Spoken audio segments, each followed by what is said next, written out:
Hola, buenos días, saludos a todos. Yo soy Claudia Bernárdez, dermatóloga especialista en tricología y antes que nada daros la bienvenida a esta primera clase del primer módulo del máster de tricología y trasplante capilar. Esta primera clase va a ser de introducción tanto a la tricología como al trasplante.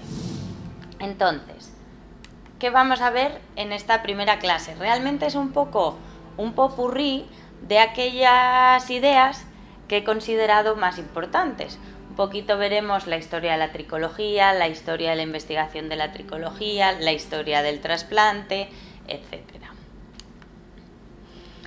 Para comenzar, qué mejor que empezar con unas definiciones, pero no de todos los conceptos importantes, que eso es algo que iremos viendo según avancen las clases, sino de las dos ideas claves, la tricología y el trasplante. Entonces, ¿qué es la tricología? Pues bien, la tricología realmente es aquella ciencia que se dedica al estudio del pelo, tanto en su situación de salud como en su situación de enfermedad. ¿Y de dónde viene esta palabra? Pues la palabra española, tricología, realmente viene de la palabra anglosajona trichology, y trichology a su vez viene de una palabra griega, bueno, una combinación de dos palabras que significan trico o pelo y logía o logos conocimiento. Es curioso como no fue hasta casi 1900 que no se acuñó la palabra tricología en el habla anglosajona. Pues bien, ya sabemos que la tricología es la ciencia que estudia el pelo, tanto en salud como en enfermedad. ¿Y ahora qué es el trasplante capilar? Pues como su nombre indica, básicamente es el trasplante de pelo.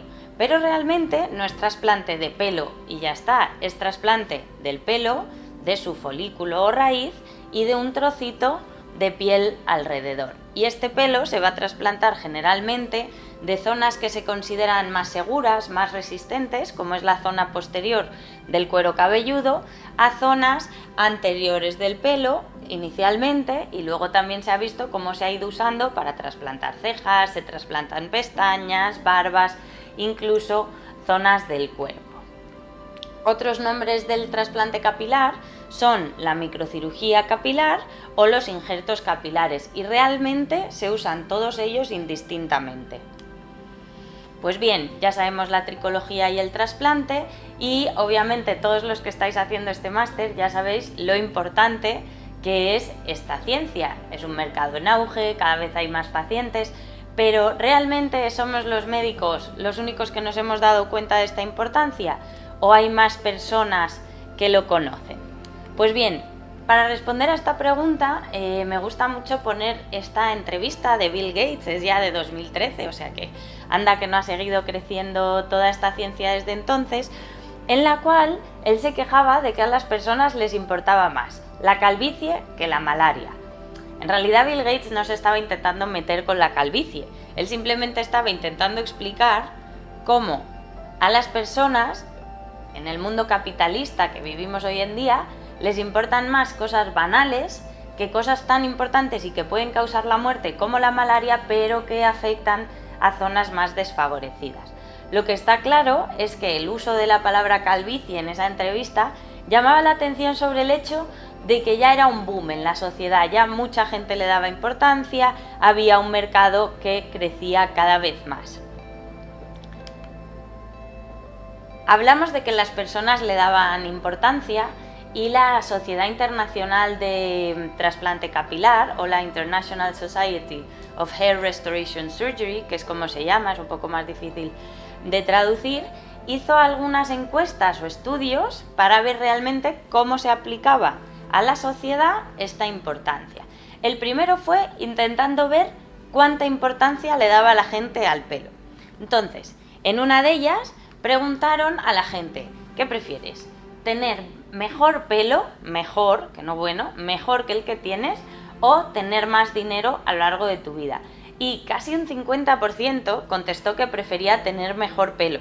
Esto no es solo importante por el hecho de que el 50% es la mitad de las personas de esa encuesta que querían tener mejor pelo, sino porque realmente la tasa de alopecia a nivel mundial no es de un 50% de la población. O sea que gente que tenía un pelo que se considera sano y normal, aún así hubiera pagado o hubiera dado parte de su dinero por tener mejor pelo. Y cuando en lugar de hablar del dinero de toda la vida, se hablaba de si les gustaría dar algo preciado, alguna posesión, pues un recuerdo o algo así, a cambio de tener mejor pelo, ahí ya los resultados subían a que hasta un 73% harían ese cambio. Pues bien, para las personas es importante. ¿Y qué pasa con el mercado? ¿Esto mueve dinero? ¿No mueve dinero? Hombre, estáis haciendo el máster, sabéis que algo de dinero, obviamente, esto va a mover. Pero ¿y dónde están los números? Los que os muestro no son muy recientes, pero sí que da una idea muy clara de cuál es esa modificación a lo largo de los años. Entonces, esta misma Sociedad de Investigación de la Cirugía Capilar hizo otra valoración en la cual se vio que en 2008, o sea, hace ya muchos años, el mercado tenía un valor de 1,3 billones, o sea, miles de millones. Y que en 2013, o sea, 5 años después, era de 1,9 billones, lo que quiere decir que en 5 años el mercado del trasplante capilar y la tricología había crecido prácticamente un 48%, lo cual es una barbaridad. Y dentro de este mercado, ¿dónde están el mayor número de consumidores? Pues estos se encuentran en Estados Unidos y en Asia, principalmente en Asia. Se cree que por una combinación de la cantidad de gente que vive en Asia, obviamente de esa población tan grande que tienen, pero también, como veremos luego, de las características raciales de su pelo. ¿Y dónde está otra señal de que ese mercado está creciendo tanto? Pues está en el mercado de la nutricosmética. Es verdad que la comprensión de este mercado a nivel tricología es un pelín más complejo, porque la nutricosmética engloba cualquier fármaco que va a sustituir un nutriente que nos podría dar la comida, pero en unas cantidades muy altas y asegurando un acúmulo de nutrientes mucho más completo. Entonces, el mercado de la nutricosmética está creciendo exponencialmente, eso lo veis en la gráfica, y de hecho se espera que en los años venideros siga creciendo. Y dentro de este mercado hay gran parte que está asociado a la tricología. Es verdad que su aumento no se debe solo a la mayor importancia de la tricología, sino también a la mayor frecuencia de esa moda de cuidarse más, comer mejor, etc. Pues parte de esta importancia de la tricología se basa en la influencia social del pelo. Ahora iremos viendo cómo eso es algo que tiene lugar prácticamente desde la prehistoria, pero vamos a comenzar por una época un poco más moderna. Y vamos a comenzar específicamente hablando o citando unos escritos del doctor Gregorio Marañón. Gregorio Marañón estableció un libro en el cual hablaba sobre la importancia sexual del cabello. Y en este libro decía unas frases que veréis que os llaman mucho la atención porque podrían ser perfectamente contadas de hace unos años o incluso de este mismo año. Entonces, os leo. Él decía: el cabello puede considerarse como el intermedio entre los caracteres sexuales naturales y los artificiales, ya que es el más difícil de fingir y disimular. Con respecto a esto, ¿cuánta gente no invierte mucho tiempo en ir a peluquerías, en demostrar que tiene el pelo mejor que lo tiene, en teñirlo, etcétera? Siguiente cita: su sentido sexual es inmenso, refiriéndose al pelo, obviamente. Basta considerar el papel que siempre ha jugado en la moda, especialmente en la femenina, pues incluso en la mujer de las cavernas, que eso luego lo veremos, ya aparecen complicadísimos peinados. Y finalmente establecía: el hombre se resigna menos que nunca a la caducidad de su cabello, sin considerar que estar calvo es, en el fondo, un positivo signo de virilidad. O sea que ya estaba hablando de la asociación de la calvicie con las hormonas y de que, aunque esto era algo normal, los varones no aceptaban irse quedando calvos. Y el hecho de que las personas no aceptaban irse quedando calvos ya desde hace muchos años lo veíamos en la cantidad de anuncios de lociones, tratamientos, magia que había para curar la calvicie. Obviamente estos anuncios que veis en la imagen no os llaman demasiado la atención con respecto a lo que podemos leer hoy en día en una revista de aplícate este líquido, este aceite mágico que va a evitar que se te caiga el pelo, va a evitar las canas, etc. Ahora bien, que siempre haya existido el mercado no quiere decir que siempre hubiera habido tantos pacientes. Y no es porque ahora cada vez haya más personas calvas o cada vez más gente se quiera tratar. Hay un poco una combinación. Obviamente, con los años está aumentando su influencia social, o sea, cada vez las personas queremos tener mejor aspecto, las redes sociales implican que hay que ir siempre impecable, hay que tener un aspecto de salud, de belleza, sensual, como un complejo en el cual el pelo tiene un papel muy importante, pero también hace que haya cada vez más pacientes el hecho de que cada vez hay mejores tratamientos. Un paciente ve que a su primo le han tratado, le han mejorado el cuadro de alopecia y a lo mejor antes no se planteaba ir, pero ahora que va viendo que hay opciones de tratamiento, sí que quiere ir más. Entonces, con todo esto comprendemos el aumento de las consultas. Pues bien, si tiene influencia social, si tiene importancia, por algo debe de ser, algo debe de causar en las personas el hecho de tener o no tener un pelo bonito. Y esto se ve en la relación entre el pelo y la psicología. No voy a entrar mucho en detalle, pero sí que es verdad que esto es importante tenerlo en cuenta si en algún momento empezáis a ver pacientes de tricología, porque hay que ser muy empático, hay que pensar siempre más allá. Una persona con un pelo que te parece más o menos normal, a lo mejor ha perdido mucho pelo en los últimos años y eso le genera un problema psicológico mayor de lo que esperarías por lo que ves. Entonces, la relación psicología-alopecia es un cuadro extremadamente complejo. Para mostrar esa complejidad, me gusta mucho que veáis este círculo vicioso. Obviamente es muy resumido, pero sí que me parece que hace comprender un poco el camino que toma todo esto. Entonces, vamos a basarnos en una persona que va presentando un cuadro de alopecia, ¿vale? Esa persona va presentando el cuadro de alopecia y se va viendo un poquito más feo. Se va viendo peor, va cambiando su aspecto físico y entonces puede llegar a bajar su autoestima parcialmente.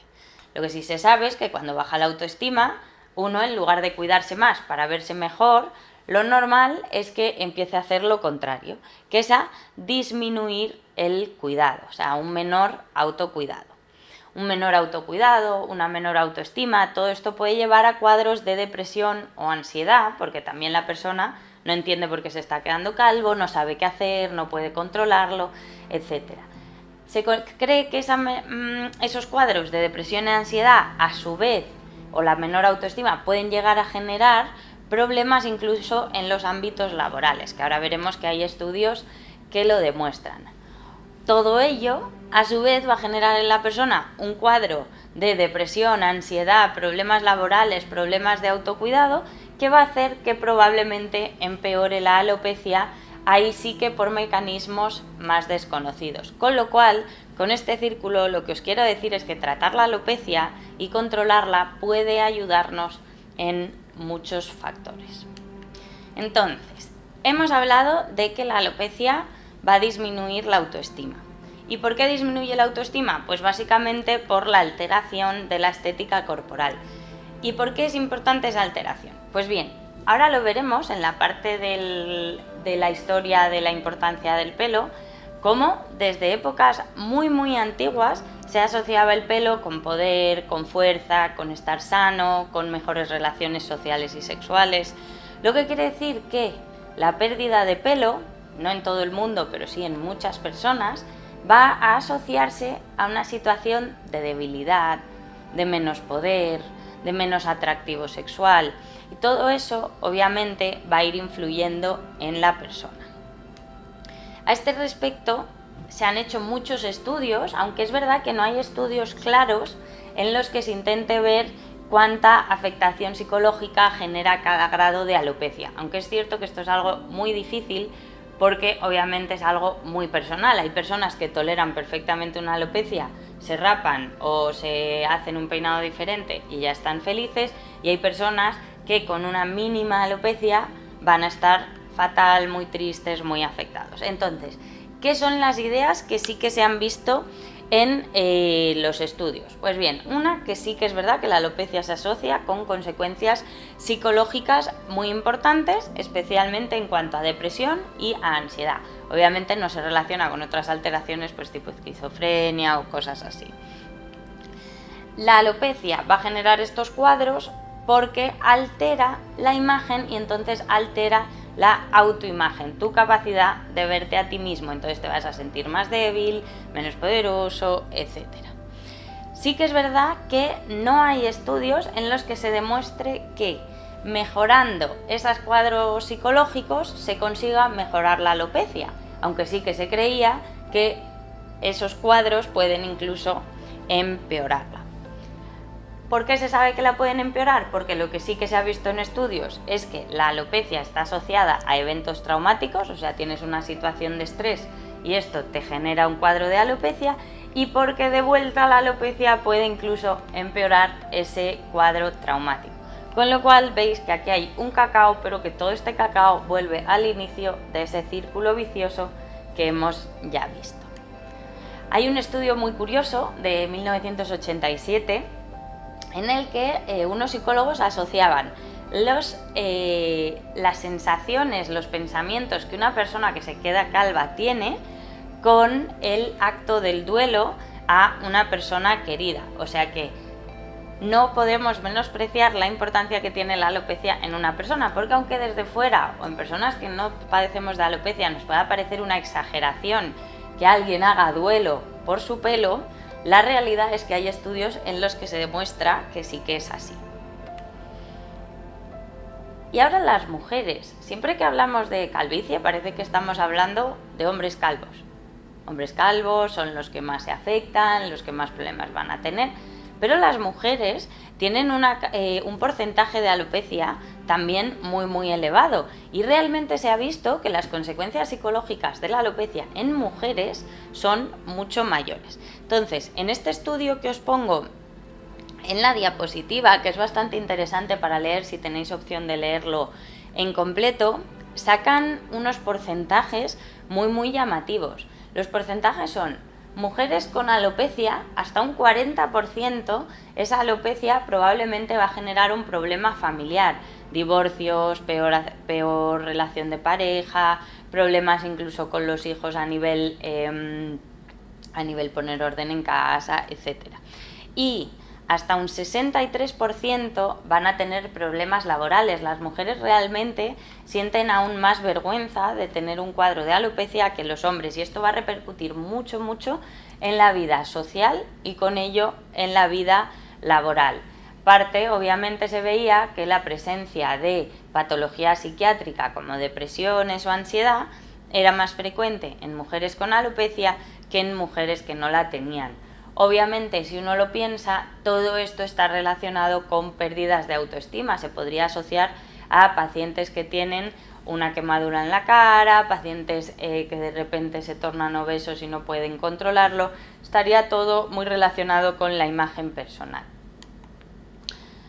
Y sí, como decía Bill Gates, esto puede ser muy banal, pero esta banalidad tiene influencia hasta en situaciones muy graves. En la imagen veis un artículo que de nuevo os recomiendo leer, porque no es lo mismo resumirlo que leerlo en su totalidad, en el cual se habla de los efectos que tiene la pérdida de pelo, entre otras cosas, sobre la identidad sexual de las mujeres que han tenido cáncer de mama. Y a este respecto se ve que hay muchas mujeres que tienen casi más miedo a tener calvicie completa o tener una alopecia a largo plazo que a no curarse de su tumor. De hecho, hay otros estudios en los que se veía cómo había mujeres reacias a tratarse de un cáncer de mama por el miedo a la alopecia posterior. Entonces, hay que tener muy en cuenta todo este aspecto psicológico. vamos a una parte un poco más light, más entretenida, para ver este aspecto psicológico como no es algo nuevo, no es algo del mundo capitalista, es algo que lleva pasando desde siempre, desde siempre. Entonces, en la prehistoria todos nos imaginamos a las personas de las cavernas como unos bestias con el pelo enredado, sin ningún autocuidado y sin ninguna preocupación.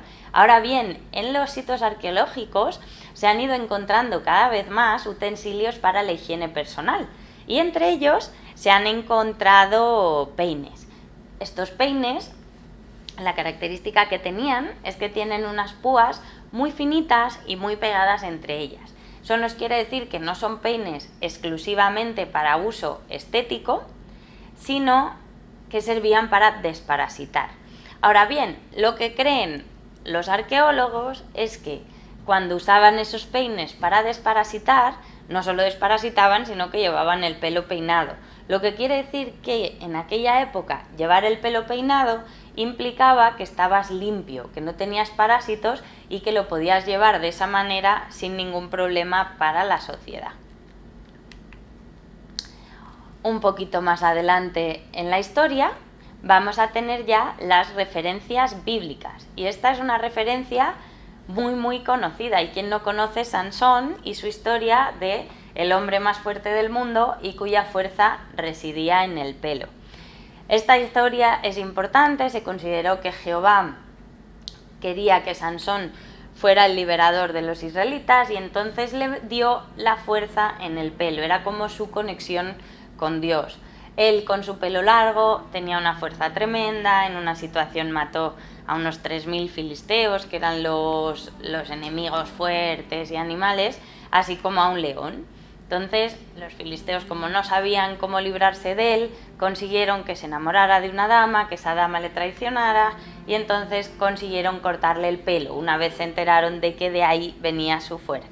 ¿Y qué pasó? Pues que al cortarle el pelo realmente perdió su fuerza, entonces ya lo tomaron como esclavo y no fue hasta que al estar recluido como esclavo, por así decirlo, el pelo fue creciendo, pero a nadie se le ocurrió volvérselo a cortar.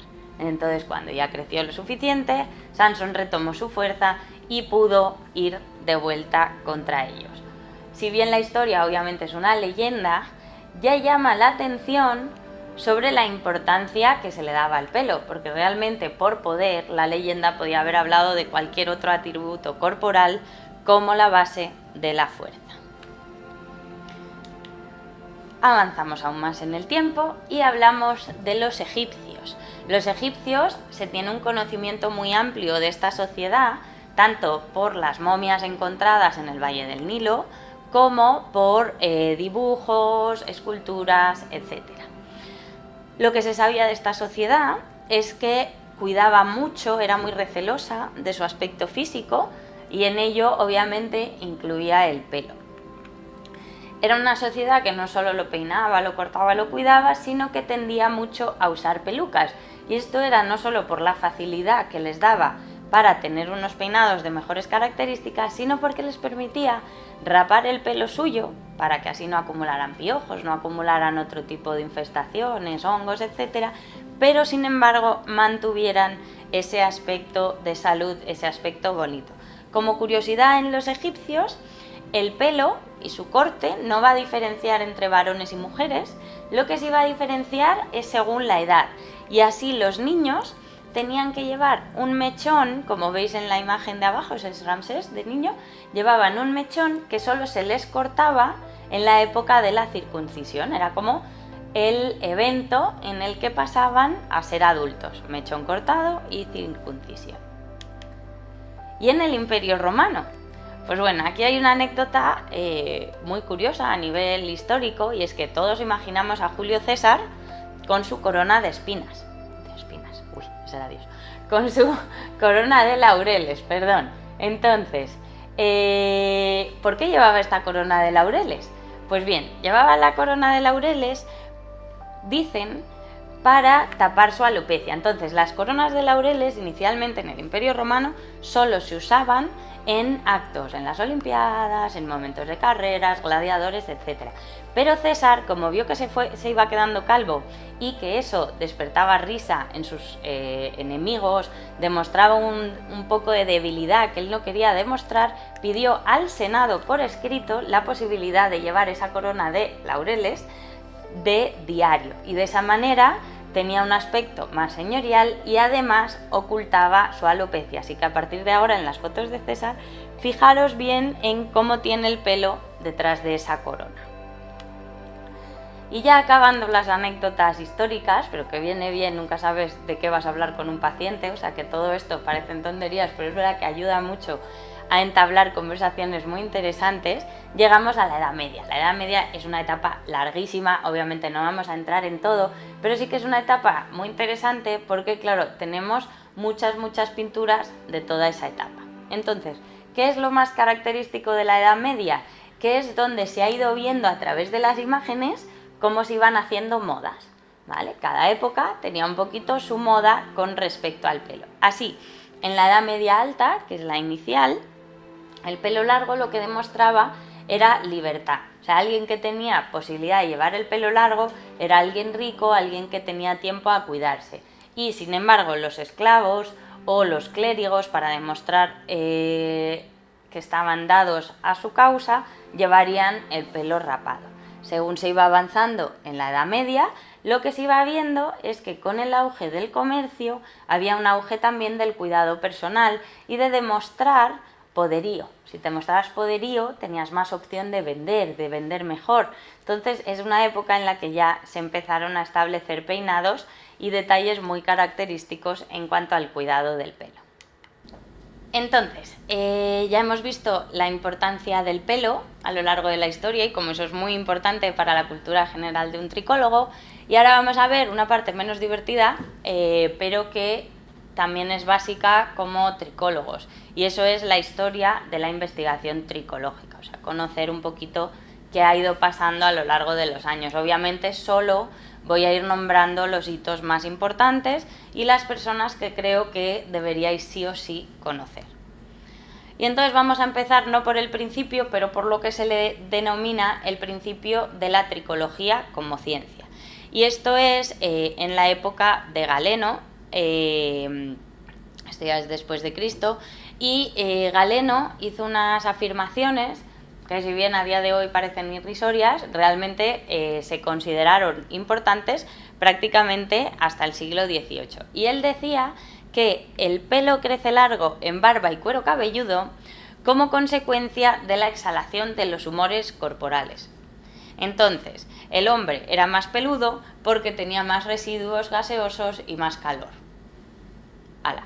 Pues eso es lo que decía Galeno, eso es lo que se consideró como importante durante muchos años, pero bueno, para nosotros como médicos, realmente el inicio de la tricología debería estar en Hipócrates y Aristóteles. ¿Por qué? Porque fueron ya los que desde esas épocas, mucho antes de Cristo, establecieron que había relaciones. Entonces Hipócrates vio que los eunucos, los castrados, no presentaban alopecia. Algo les pasaba a ellos que no llegaban a generar la alopecia. Y Aristóteles vio más o menos la misma relación, pero de otra manera. Relacionaba alopecia con cueros cabelludos grasos y calientes y con varones libidinosos. Con lo cual Aristóteles estaba asociando la alopecia con mucha testosterona y Hipócrates estaba asociando la no alopecia con la ausencia de testosterona, solamente que no sabían exactamente que estaban diciendo eso. Se dijeron muchas más cosas en la época antigua que no vamos a entrar y vamos a pasar directamente a la época moderna y a los investigadores que deberíais conocer que deberíais conocer mejor, por así decirlo. Y entre ellos el primero es Pincus. Pincus fue un anatomopatólogo, dermatólogo, que se considera el padre de la investigación tricológica, porque aunque ya habían habido investigadores previos que habían estudiado la estructura de los folículos y del pelo, fue de los primeros que estableció Realmente un trabajo completo, con fotos, con descripciones. De hecho, como veis en la tabla, se le atribuye la descripción de la estructura del folículo piloso, de su distribución y diferente presencia o patrones de crecimiento diferentes en todo el cuerpo. Se le atribuye la descripción de la embriología del folículo piloso y de la anatomía y anatomía comparada del folículo entre diferentes especies. La figura que veis en medio es una figura original de sus trabajos sobre la embriología de estos folículos. Como veréis en las clases posteriores, realmente ya se asemeja mucho a las fotos que tenemos hoy en día. Mención especial cabe al Dr. Dry, básicamente porque, aunque ya se había hablado de que el crecimiento de los folículos es cíclico, él estableció unos nombres que se siguen usando a día de hoy. Así, este doctor, estudiando los ciclos pilosos en ratones, estableció que había una fase de anagen, que implicaba una fase de reproducción de esa estructura, una fase de catagen, que era el momento de regresión de esa estructura, y una fase de telógen que no entendía muy bien, pero que estaba ahí y que pasaban cosas, pero a la vez no pasaba nada, y por tanto por eso le puso este término complejo sin una definición específica. Hamilton. James B. Hamilton en el 50 es uno de los hitos de la tricología, especialmente cuando nos referimos a la alopecia androgenética. Este dermatólogo hizo uno de los primeros estudios epidemiológicos, y muy grande y muy potente, sobre las alopecias en patrones específicos. Alopecia en patrón específico quiere decir aquella que en las diferentes personas se repite con el mismo patrón, y la más característica es la alopecia androgenética. Entonces pudo establecer la incidencia en la población, el tipo de presentación en mujeres, en hombres, incluso a veces en niños, sus asociaciones clínicas. O sea que fue un estudio que sentó las bases del estudio de la alopecia androgenética. No solo hizo eso, sino que ya cuando tenía este estudio epidemiológico, también fue capaz de ir aprendiendo cómo la hormona masculina era necesaria para llegar a esa calvicie común, que es el nombre que también tiene la alopecia androgenética. Como veis, esta idea ya estaba presente parcialmente antes de Cristo con Hipócrates y Aristóteles, y no fue hasta el año 50 que realmente se publicó en un estudio coherente. Sus estudios son muy importantes, pero realmente no es conocido por estos estudios. La gente no recuerda que él ha hecho todos esos estudios y que él ha sentado la base. La razón de que se le recuerde hoy en día y que se le nombre a diario en las consultas de tricología es el hecho de que fue el diseñador de la escala de Hamilton. La escala de Hamilton es la que veis en la imagen, y es una escala de los grados en los que va teniendo lugar la alopecia androgenética. Esta escala ya veréis cuando estudiemos diagnóstico que la vais a usar para prácticamente explicar a los pacientes el tipo de alopecia, explicarles las opciones de mejoría, ante un trasplante explicar cuál es la meta del trasplante o hasta dónde se puede llegar, con lo cual eso es lo que hace que este doctor sea tan famoso a día de hoy. Cabe mencionar que su escala original no es exactamente la que usamos a día de hoy, sino que la que usamos a día de hoy está modificada por el Dr. Norwood, pero son modificaciones mínimas. Ya llegando al intermedio de personas que hay que conocer, nombrar a Montaña sobre todo porque fue uno de los divulgadores del conocimiento tricológico. Este dermatólogo dedicó su vida a estudiar la estructura, la función de la piel, y entre los anejos estudiaba el pelo, y lo que realizó fue múltiples libros, tanto de la biología del crecimiento como de la tricología como tal, o sea, las patologías asociadas al pelo. Uno de esos libros es este que veis en la imagen, y es el que se usa como libro de cabecera a día de hoy entre los tricólogos españoles. Seguimos por John Evelyn. John Evelyn es como el paralelismo de Hamilton, pero en cuanto a las alopecias femeninas. A John Ebeling le gustaba mucho estudiar los efectos de las hormonas sexuales sobre el pelo. Él hacía sus estudios en ratas, que como veremos no es perfectamente asimilable a los humanos, pero bueno, sí que iban dando ideas. Y luego lo que estudió a raíz de eso fue también el patrón epidemiológico de la alopecia en mujeres. Al hacer un estudio completo de la alopecia en mujeres, pudo hacer como Hamilton, establecer una guía, una escala, en la cual se ve cómo va progresando esta alopecia. Y esa es una de las escalas que usamos a día de hoy. Orfanos nombrarlo porque hizo otra aportación muy importante, pero en realidad las personas no suelen saber quién lo ha hecho. Y uno fue divulgar mucho la tricología, hizo artículos demostrando que era una ciencia en auge, que cada vez se conocían más cosas, que mientras más cosas se conocieran mejor íbamos a poder tratar a los pacientes, consiguiendo meterle el gusanillo de la tricología, por así decirlo, a muchos dermatólogos para estimular ese estudio. Y además hizo un estudio de las enfermedades del pelo, y entre ellas su aportación principal es la que veis de describir el síndrome Saja.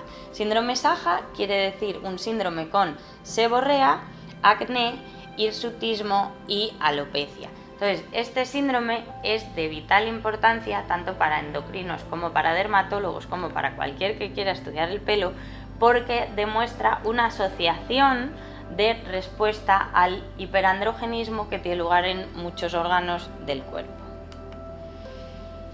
A Happel os lo nombro porque si bien a día de hoy, con respecto al pelo, lo que ha hecho es describir algunas genotricosis, o sea, enfermedades basadas en la genética, este es un mundo que está creciendo exponencialmente. Cada vez más se encuentran las causas genéticas de patologías que incluso no lo parecían, que podían parecer inflamatorias y adquiridas en la edad adulta. Entonces, los estudios que ha tenido este dermatólogo, este doctor, han sido básicos para generar una base del estudio de la genética en las diferentes patologías. Y para acabar me gustaría nombrar a uno de los doctores españoles, el dermatólogo, el profesor Francisco Camacho, que ha hecho que la tricología española tome un puesto a nivel internacional. Ha dedicado su vida al estudio de la tricología y con esto ha sido fundador tanto de la Sociedad Europea de Investigación como de la Sociedad Española de Tricología, consiguiendo poner a España en un puesto muy bueno dentro de la importancia de la investigación. Bueno, hasta ahí hablar de la historia y vamos un poquito a empezar a avanzar en cuanto a la tricología respecta. Y para ello creo que es básico comprender cuáles son los modelos de estudio que tenemos a día de hoy para investigar alopecias, porque cuando uno lee un artículo y el artículo dice algo prometedor, hemos conseguido clonar pelo en un ratón. Hay que saber si eso es algo que realmente se va a poder llevar a cabo en humanos, si es algo que nos va a servir o si es algo que pasa solo en ratones. Nos va a permitir ser más críticos. ¿Y por qué repito tanto lo de los ratones? Porque las investigaciones básicas en general usan modelos murinos. Entonces el modelo murino es muy bueno, es muy pequeñito, es muy fácil para usar en el laboratorio y se les conoce muy bien, con lo cual hay muchas opciones de hacer estudios. Ahora bien, con respecto al pelo humano, tiene unas diferencias básicas que van a hacer que haya que tomarse resultados de modelos murinos en muchas enfermedades con mucha cautela. ¿Y cuáles son esas diferencias? La embriología folicular, la forma en la que se forma ese pelo, va a ser diferente. Los ciclos foliculares van a ser sincrónicos. Eso quiere decir que cuando un ratón cambia el pelo, se queda calvo y luego le crece, ¿vale? Eso no pasa en humanos, como habréis visto. Luego van a tener una respuesta diferente a hormonas. Como iremos viendo en las clases de regulación, hay ratones que les pones estrógeno, por ejemplo, y se les inhibe completamente el crecimiento del pelo, mientras que los estrógenos en humanos, según de qué pelo estemos hablando, van a conseguir crecimiento o inhibición. Y finalmente, el pelo de los ratones es todo más o menos igual. El ratón no tiene una cresta, un bigote y barba, el ratón tiene su capa de pelo corporal, lo que quiere decir que ahí hay muchas diferencias en las vías de señalización, ¿vale? Entonces, hay que tomarlo con mucha cautela. ¿Para qué nos van a servir los ratones? Pues sobre todo para la investigación básica, así como para investigar patologías genéticas, pues modificar un gen y ver qué respuesta tiene en el ratón, ya luego veremos cómo se aplica eso a los humanos, y para estudiar la patología autoinmune o inflamatoria. Y diréis, vale, pues no se pueden ratones o no es la mejor opción. ¿Cuál es la mejor opción? Pues bueno, la mejor opción son los monos, ¿vale? Son los primates. Entonces, ¿por qué son la mejor opción? Porque, como veis en este macaco de cola corta, los monos incluso se quedan calvos, y se quedan calvos con la edad de una forma muy similar a lo que pasa en los humanos. Lo que quiere decir que ahí hay algo hormonal que se está pareciendo a lo que pasa en nosotros. ¿Por qué se parecen también? Porque van a tener un crecimiento embriológico, como ya veremos, de arriba abajo, y esa colocación es muy importante para el crecimiento folicular. Asimismo, los monos no se quedan calvos del todo, de todo el cuerpo, cuando hacen un recambio capilar. De nuevo, muy parecido a los humanos. ¿Cuál es el problema de los primates?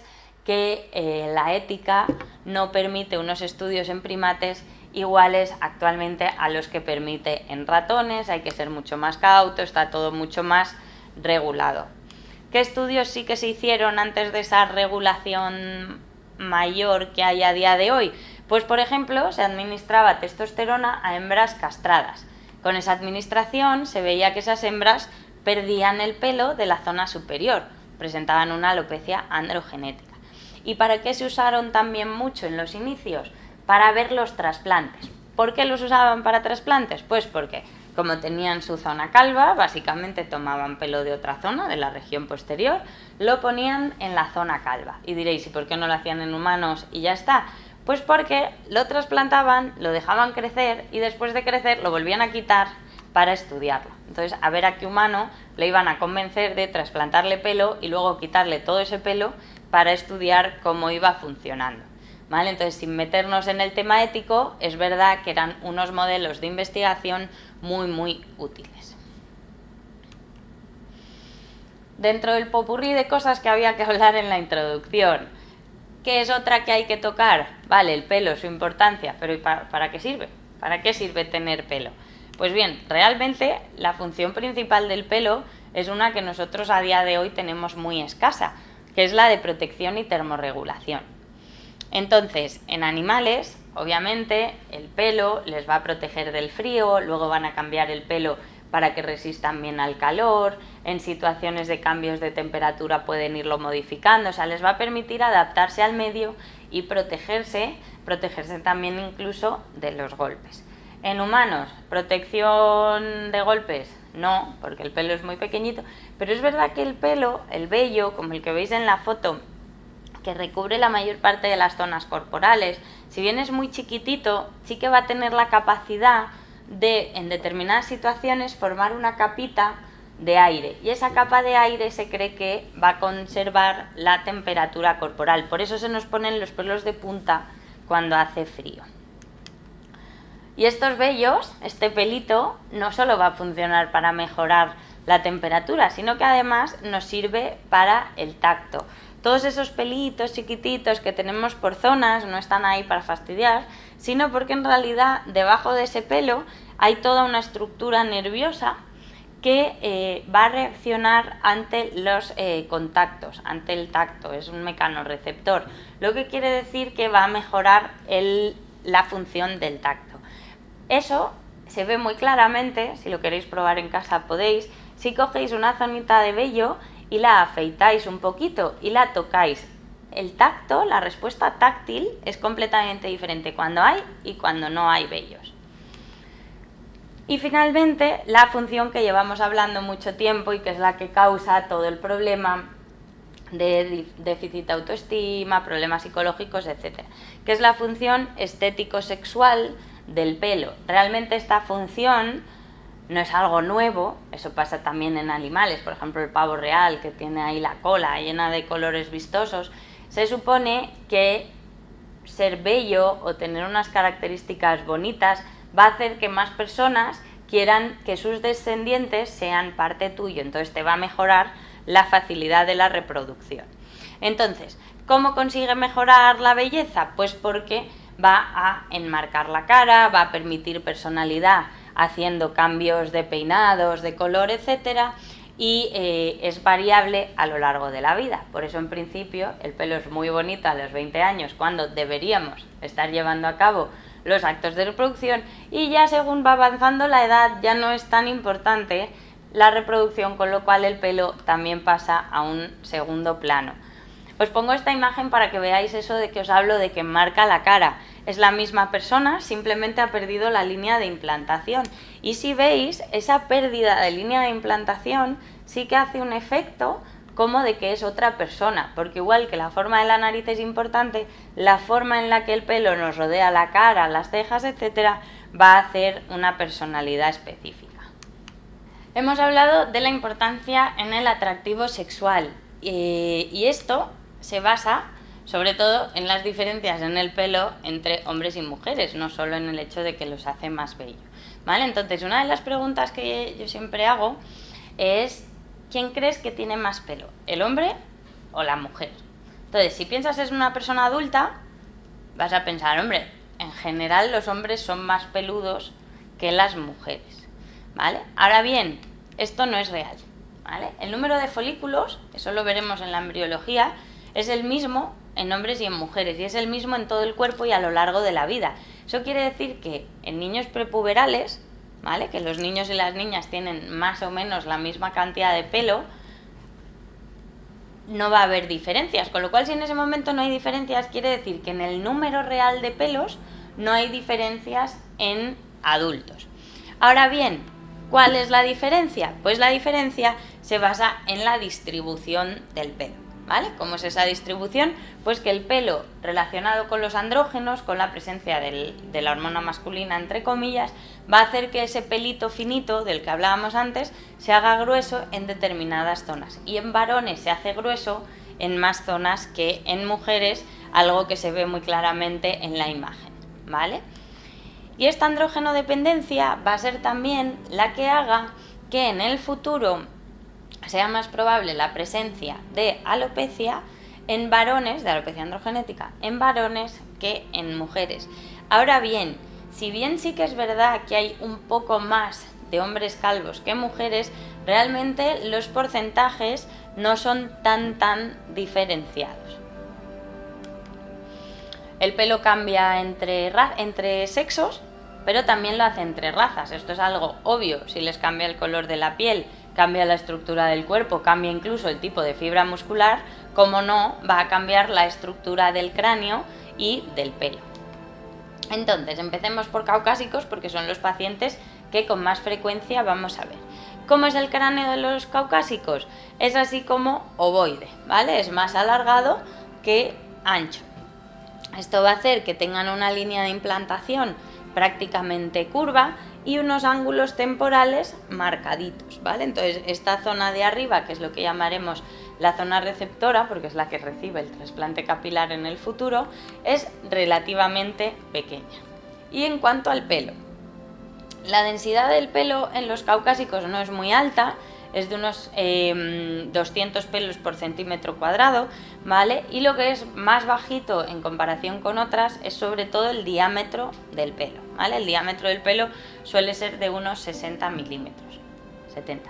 Entonces, ¿cómo se consigue que con unos pelitos tan finos, entre comillas, la densidad sea tan relativamente alta? Pues porque en caucásicos prácticamente el 50% del pelo del cuero cabelludo, de cada agujerito no va a salir un solo pelo, sino que van a salir 3, ¿vale? Y luego otro 40% en lugar de 1 van a tener 2, y de esa manera es como si pobláramos un bosque con muchos arbolitos, lo que le da una densidad total bastante alta.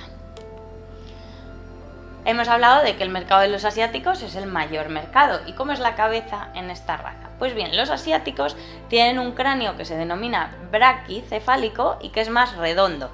¿Qué quiere decir que es más redondo? Que ya la zona superior va a ser más parecida a la longitudinal, lo que quiere decir que la zona receptora, esta de aquí arriba, va a ser más grande. Eso lo veis muy bien en la imagen, ¿vale? Se ve un cráneo asiático que está como aplanado con una zona de calvicie muy ancha, pero tenéis que fijaros en el cráneo, no en la calvicie.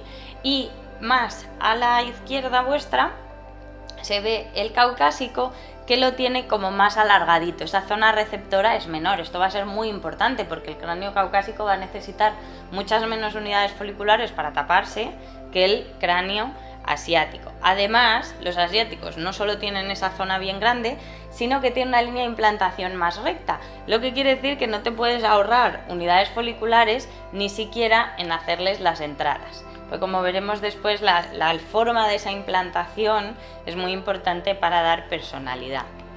Y en cuanto al pelo, cada pelo de un asiático es muy grueso, llega a unos 100 milímetros de diámetro, además es muy fuerte, es muy recto, es muy negro. Claro que eso no es bueno del todo, porque luego ellos tienen un cuero cabelludo muy blanco, con lo cual el contraste es muy amplio, es muy fuerte, lo que quiere decir que, aunque tengan bastantes pelos, se va a ver la diferencia y los agujeritos entre los pelos. Además, la densidad tampoco es tan alta. Recordemos que en caucásicos era de unos 200 pelos por centímetro cuadrados, mientras que en asiáticos no llega a los 200, llega sobre 130, 170. ¿Esto por qué? Pues porque, como tienen el pelo tan grueso, de cada orificio folicular en general sale uno solo. Entonces hace que haya muchos árboles muy gordos, pero muy separados, y encima un árbol muy negro y la piel muy blanca. Entonces se ve muy claramente los agujeritos. Eso se ve bien en la foto que os he puesto del paciente asiático rapado. Detallar que en los asiáticos la probabilidad de cicatrización anómala es alta, y eso habrá que tenerlo en cuenta con respecto a los trasplantes. Y finalmente, la raza que vamos a comentar son los negros. Los negros tienen un cráneo intermedio entre asiáticos y caucásicos, con lo cual va a depender de la persona que tratemos que tengan mayor o menor área receptora. Lo que más característico tienen los negros es el tipo de pelo, y es que este es un pelo muy rizado. Entonces, eso inicialmente es muy bueno, porque obviamente un pelo que sale y se riza va a cubrir un área mucho mayor. Es como si tenemos un árbol, pues ahora con muchísimas ramas, y que ocupa una zona enorme. Entonces, aunque sea un solo árbol, da la sensación de que está tapando muchísima piel.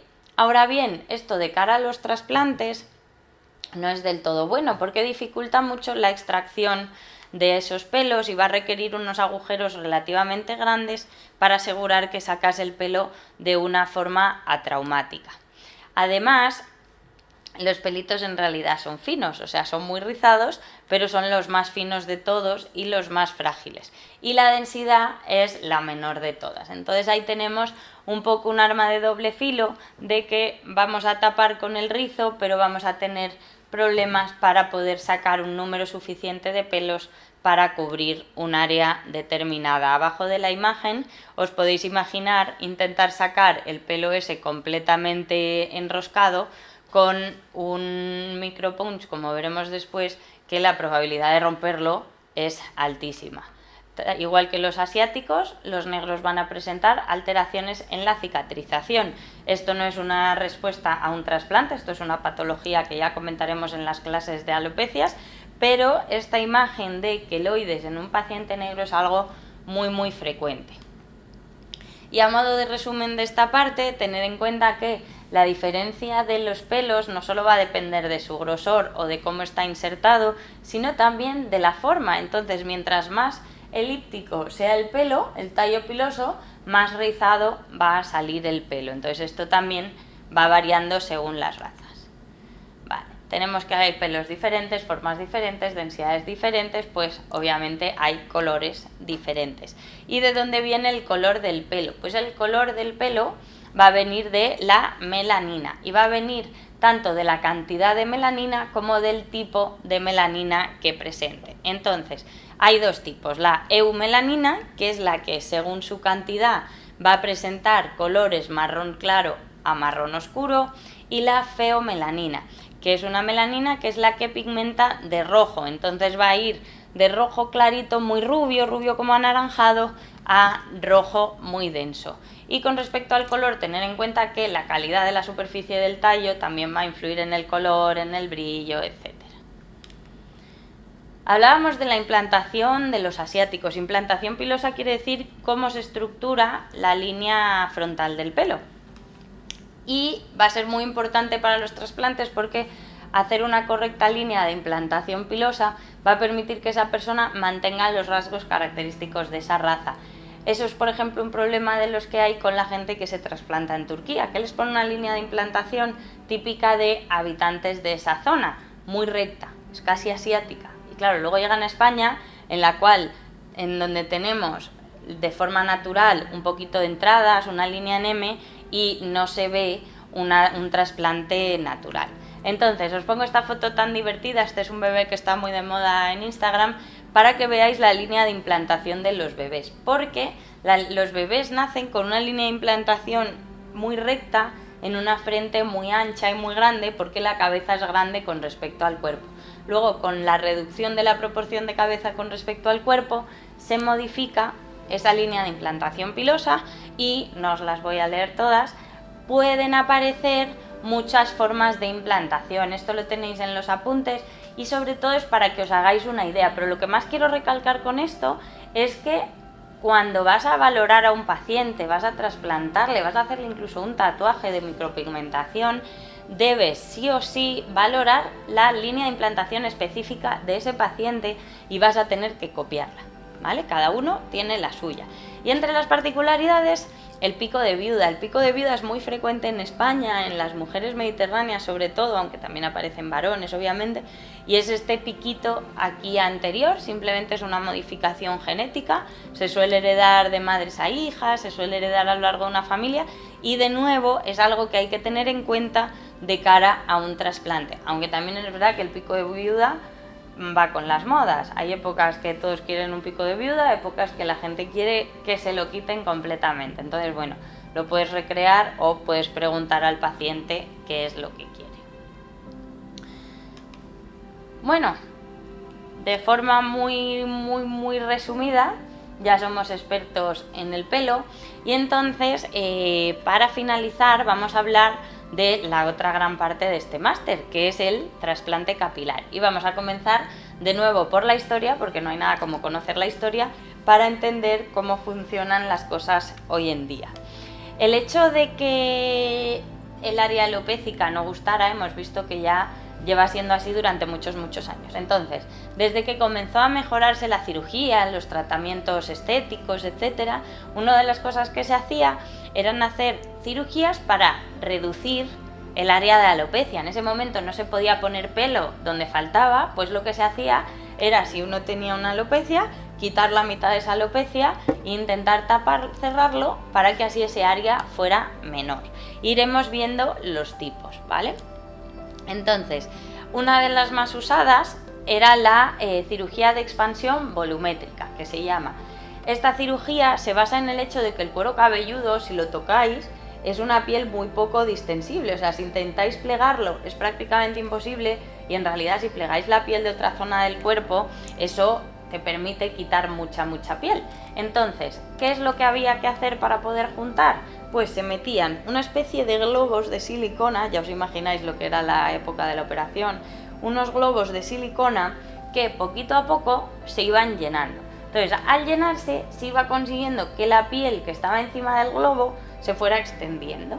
Y eso permitía, cuando ya ahí sobraba piel y se parecía más a un brazo, que quitaran toda la zona de alopecia y lo juntaran, ¿vale?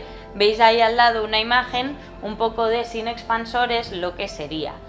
Obviamente esta cirugía podía conseguir unos resultados relativamente buenos para la época en pacientes con poca alopecia, pero claro, requería aislarse completamente, porque imaginaros, parecían aliens, o sea, cuando ya esos expansores estaban bien rellenados en una persona adulta con trabajo, etcétera, pues esa forma de la cabeza no era algo que pasara desapercibido. Había otra forma menos agresiva de expandir esa piel y eso es la expansión no volumétrica que se llama, y eso es una expansión en la cual no se requieren esos globos tan llamativos. Entonces, ¿qué es lo que hace este tipo de expansión? Va a hacer un tipo de sutura tras la extracción del área alopécica que va obligando a la piel a quedar más tirante y acercarse. ¿Cuál es el problema de este tipo de cirugía? Que si eras demasiado agresivo y tardaba demasiado en cerrar, lo que podías hacer era que regenerara, o sea, que cerrara por segunda intención y entonces apareciera una cicatriz, que es una zona sobre la cual no va a crecer el pelo. Y finalmente, entre las opciones que teníamos para reducir el área alopécica, tenemos el trasplante de cuero cabelludo, no capilar, que trasplantamos pelo, sino de cuero cabelludo, que trasplantamos pues todo el cuero cabelludo. Entonces elegían una zona de pelo más resistente, ya se sabía que sobre todo era la zona posterior, cogían un colgajo que mediante transposición lo llevaban a la línea frontal. Luego además había formas en las que además quitaban una zona de alopecia y ahí lo ponían, o sea, esto luego tenía muchas variantes, muchas técnicas, también muy dependientes de la pericia del cirujano. ¿Cuál es el problema? El pelo responde mal al estrés. Entonces, claro, coger toda una franja de piel y moverla tiene una cosa buena, que es que el riego vascular es el original, es el de la propia zona de piel y por eso es un colgajo. Ahora bien, al retorcerlo había que ser muy manitas, había que ser muy buen cirujano para asegurar que no se dañaba ese riego inicial, ¿vale? Entonces estaba ahí la opción, pero tenía sus complicaciones importantes. ¿Y cuándo comienza realmente el trasplante capilar? Pues es en los años 30. Ahora veremos que se le atribuye una época mucho más avanzada, pero realmente las primeras descripciones vienen de los años 30, son de Japón y son de este doctor, que os he puesto aquí la foto para que le pongáis cara, que es el doctor Okuda. Doctor Okuda, en una época de guerra en Japón, lo que intentó fue repoblar áreas de quemadura con pelos extraídos de otras zonas. Doctor Okuda escribió esto en unas revistas japonesas, pero justo en la época de las guerras mundiales, con lo cual todo eso se quedó recluido y nadie lo leyó. Ya que nombramos a Okuda, sí que me gustaría que también conocierais al doctor Tamuda, que era otro japonés, que tomó los trabajos del doctor Okuda y dijo: muy bien, estás trasplantando pelo, esto crece, esto va perfecto, pero ese pelo es muy grueso. ¿Por qué no vamos cortando este pelo haciendo trasplantes más pequeñitos para que sea más bonito? Esas ideas tan trascendentales se quedaron ahí aisladas en Japón. Y en Occidente no fue hasta los años casi 60 que el doctor Orentrich va a hacer sus descripciones en revistas ya americanas sobre el trasplante de pelo.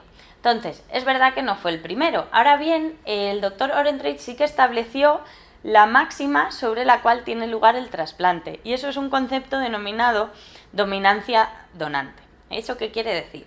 Que el pelo, cuando lo extraes de una zona para colocarlo en otra, pues en la alopecia androgenética lo sacas de una zona que no se ha visto afecta y lo pones en otra que sí que está afecta por alopecia, va a mantener las características de la zona original. Dominan las características donantes, ¿vale? Y eso es lo que va a permitir que cojas pelo y lo pongas en una zona donde se ha caído y crezca, ¿vale? Entonces, no fue el primero, pero bueno, no hay que quitarle tampoco todo el mérito.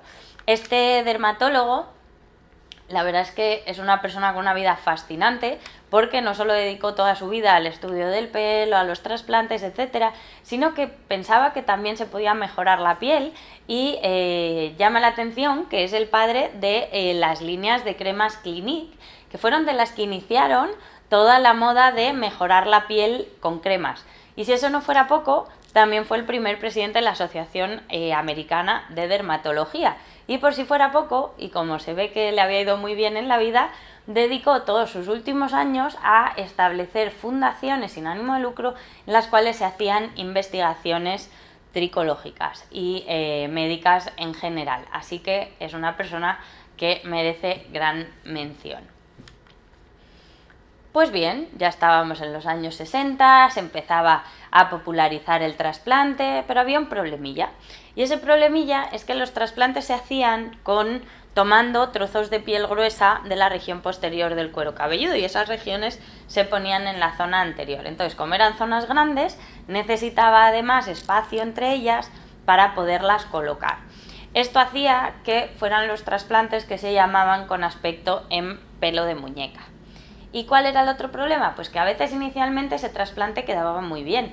Cogían una zona con poca densidad, hacían un trasplante en esa zona donde todavía había pelo natural del paciente. Pero claro, no había tratamientos médicos. ¿Qué pasa? Que con los años se quedaban los mechones aislados y el resto del pelo del paciente se iba, y ahí ya sí que el aspecto era completamente antinatural. ¿Y cuándo empezó lo nuevo? Pues lo nuevo empieza con dos puntos principales, y es que a partir de esa época ya comienzan a aparecer los tratamientos para la alopecia, sobre todo minoxidil, finasteride, etcétera, y también se empieza a pensar, oye, ¿y por qué no hacemos lo que ya dijo Tamuda? Ir haciendo que cada vez los injertos sean más pequeñitos.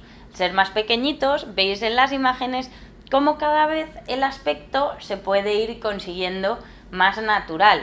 Eso a día de hoy lo damos por hecho, a nadie se le ocurre irse a hacer un trasplante a un sitio donde te pongan pelos de muñeca, pero a día de hoy seguimos viendo pacientes operados hace 15, 20 años que acuden a consulta con ese tipo de trasplante. O sea que hay que saber que es una técnica usada, aunque era usada hace tiempo. Y bueno, para acabar vamos a hablar un poquito de las técnicas actuales. Vais a tener toda una parte entera del máster dedicada al trasplante capilar, con lo cual obviamente yo no me voy a meter en detalle en ninguna de las ideas. Ahora bien, sí que para poder comprender lo que yo luego os voy a explicar en otras clases de la anatomía del pelo, de cómo funciona, cómo se regula, cómo se diagnostica, sí que tenéis que tener en cuenta cuáles son las cosas que se van a hacer para el trasplante.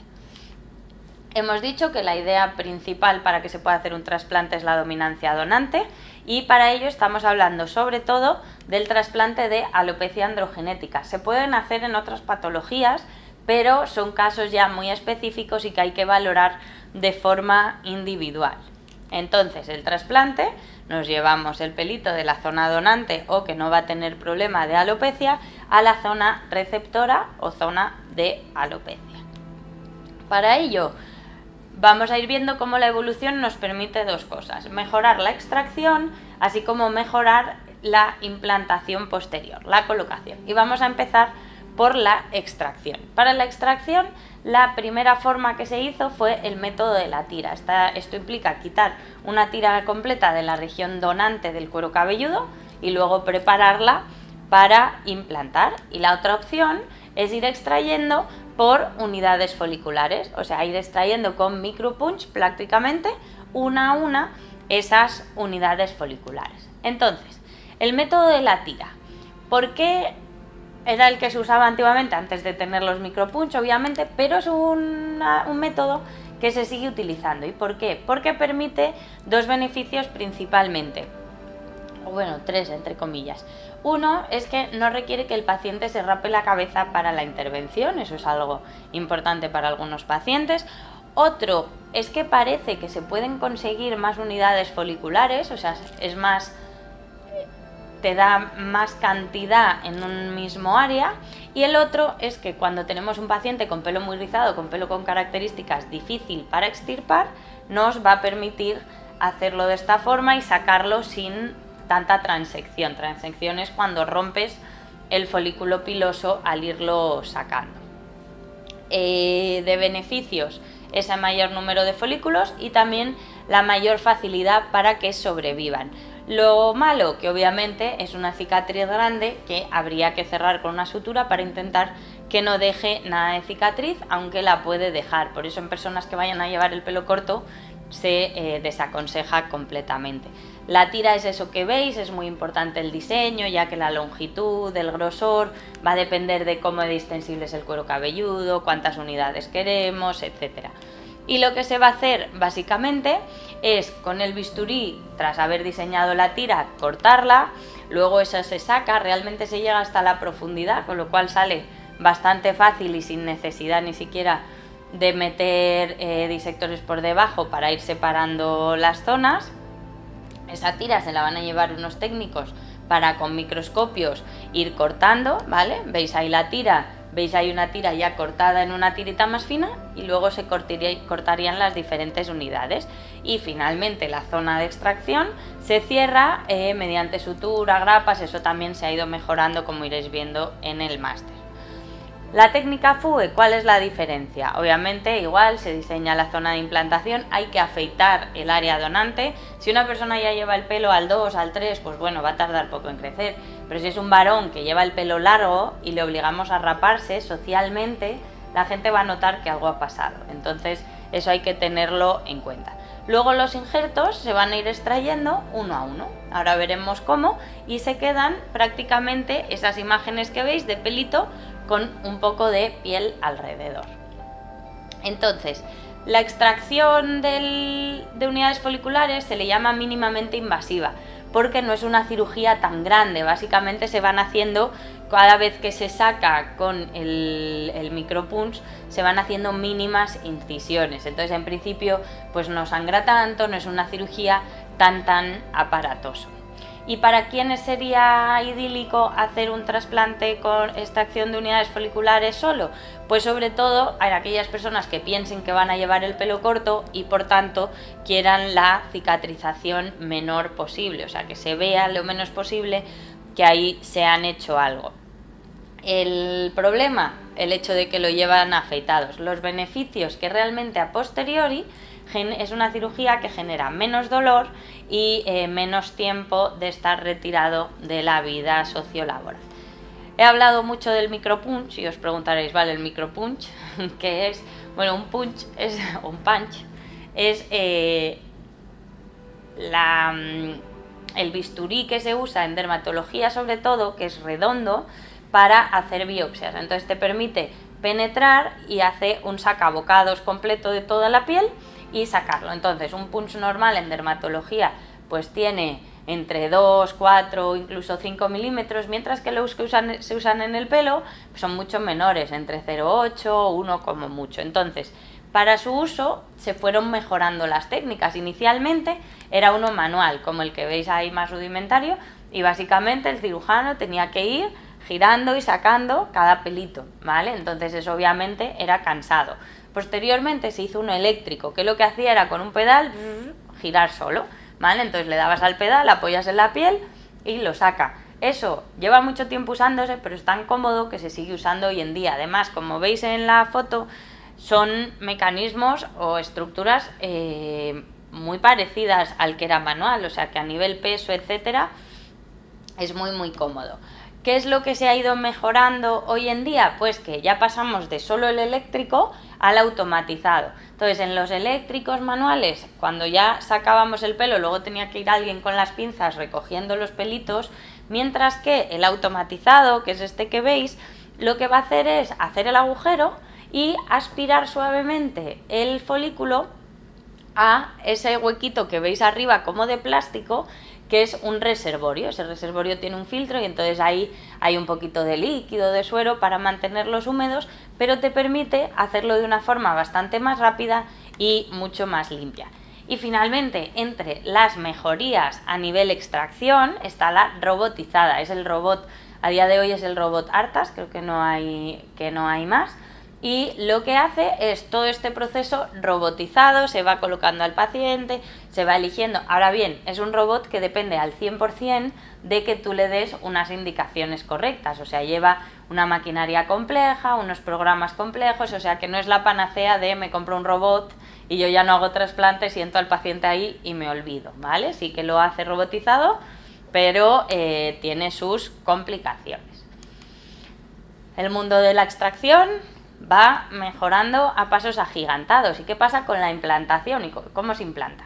¿Vale? ¿Qué haces? ¿Metes el pelo ahí a presión o qué haces? Pues bien, realmente yo lo asemejo mucho a meter una plantita de una maceta en otra maceta. Entonces, tú vas a sacar toda la planta con la tierra que lo rodea de tu maceta y luego no la puedes dejar encima del cuero cabelludo. Vas a tener que hacer unos agujeritos en la zona donde lo quieres implantar para luego colocar ahí toda tu maceta y la tierra que lo rodea. Entonces, esos agujeritos se pueden ir haciendo de diferentes formas y hay que tener en cuenta que el tamaño del agujerito va a ser muy importante porque tiene que coincidir lo suficiente para que cuando metas el folículo en el agujerito o en la incisión sea lo suficientemente grande para que entre sin hacerse daño, sin dañar el folículo, pero lo suficientemente pequeño para que en cuanto lo dejas ahí por coagulación ya lo coja, ¿vale? Entonces ya lo agarre y no necesitas nada más para mantenerlo. ¿Qué se puede usar para hacer agujeritos? Inicialmente solo bisturís y agujas, ¿vale? Esto se sigue usando, esto cada uno le gustan unas cosas u otras para hacer el trasplante, y las agujas a mí, por ejemplo, me gustan mucho, con una ligera angulación te permite hacer unos agujeros de diferentes tamaños con mucha facilidad. Otros métodos está la implantación automatizada. Parte de la máquina del NeoGraft que vimos antes es esa de arriba. Básicamente ha succionado el folículo y lo va a meter por presión positiva. Luego está la opción de las pinzas, que es cuando ya has hecho el agujerito, meterlo con pinzas. Y luego está una opción de los implanters, que se llama, que son esas estructuras que veis de color verde, rojo y blanco, que según el grosor vas a meter el pelito dentro y entonces directamente haces el agujero y lo metes a la vez, o bien sobre un agujero ya hecho, simplemente te permite, sin manipular el pelo, meter el folículo piloso con gran facilidad. Ahí veíamos los tres. ¿Y qué aspecto van a tener justo después de ponerse? Pues este aspecto, que parece que se van a caer todos, ¿vale? Pero ese es el aspecto normal. La piel va a ir haciendo por sí sola un proceso de asimilación de esos folículos y, a no ser que uno los raspe o tire, se van a quedar ahí pegados. Y ya para casi acabar, hablar de que esos folículos en el trasplante capilar son unas estructuras muy frágiles, ¿vale? Son muy frágiles y van a necesitar un correcto mantenimiento para que duren a lo largo del trasplante. Entonces, ¿qué cosas son importantes para el mantenimiento? Es importante que se mantengan en frío, son estructuras muy activas, entonces necesitamos bajar el metabolismo. Hay que manipularlas lo menos posible para no tocar células madre y dañarlas. La humedad constante para asegurar ese poco metabolismo que siga funcionando. Y luego iréis viendo en las clases que se está hablando siempre si ponerles factores de crecimiento, si sustancias lubricantes específicas, pero todo eso son temas de controversia. Llamar la atención con esta diapositiva a la opción de combinar técnicas de hacer un trasplante capilar tras hacer una reducción de alopecia. ¿Por qué son útiles estas técnicas? Porque a día de hoy la cantidad de pelo que podemos trasplantar es limitada, el área donante, la región posterior es limitada. Entonces, en personas con alopecias muy avanzadas es prácticamente imposible que con el pelo que tenemos atrás consigamos trasplantar y dejar bien hecho la parte de adelante sin dejarle sin pelo en la región posterior, ¿vale? Entonces, sí que se habla cada vez más de asociar, hombre, la expansión volumétrica con expansores, pues no tanto, pero los otros tipos de reducción del área alopécica sí que se plantea, porque además luego el trasplante capilar te va a ayudar a incluso tapar las cicatrices, o sea que lo pasado no queremos volver a ello del todo, pero es una opción que nos sirva como coadyuvancia en nuestros tratamientos. Y ahora sí que sí, llegando ya al final, ¿cuál es el futuro? ¿Qué es lo que nos espera a partir de ahora? Pues en realidad el futuro ya está empezando y son las terapias regenerativas. La terapia regenerativa que más se usa hoy en día es la que se denomina aislamiento e inyección de células madre folicular sin cultivo, ¿vale? En esta lo que se hace es tomar una biopsia, coger un trozo de piel con pelo, se mete en una máquina específica, como veis ahí, que la centrifuga, hace unas acciones muy específicas y va a hacer que salga un líquido en el cual se contienen sobre todo las células madre de esa biopsia. Entonces, obtenemos solo las células madre que estaban en esa biopsia, pero bueno, ya son células madre que podemos pinchar en las zonas alopécicas. Esto ya se puede usar, estas máquinas están a la venta, creo que la más conocida se llama Rigenera y a lo mejor tiene un precio en torno a unos 8.000 euros, una cosa así. Esto es algo que va a ir progresando con el tiempo. Lo único que no está claro es si realmente consigue beneficios, ¿vale? No se sabe cada cuánto habría que hacerlo, si tiene posibles efectos adversos, etc. Siguiente técnica, y esta sí con un poquito más de apoyo científico es el lipoaspirado de células mesenquimales de la grasa. La zona de la grasa y la fracción vascular estromal contienen un número de células madre mucho mayor, ¿vale? Entonces, tras hacer una liposucción, se separarían en una sala estéril de una forma específica y se pincharían en las zonas de alopecia. Entonces, es una técnica más compleja, requiere de unas maquinarias, un quirófano, etcétera, mucho más complejas, pero parece que esta técnica sí que ha demostrado mejoría en las alopecias y en principio con una infiltración de tan solo una vez al año.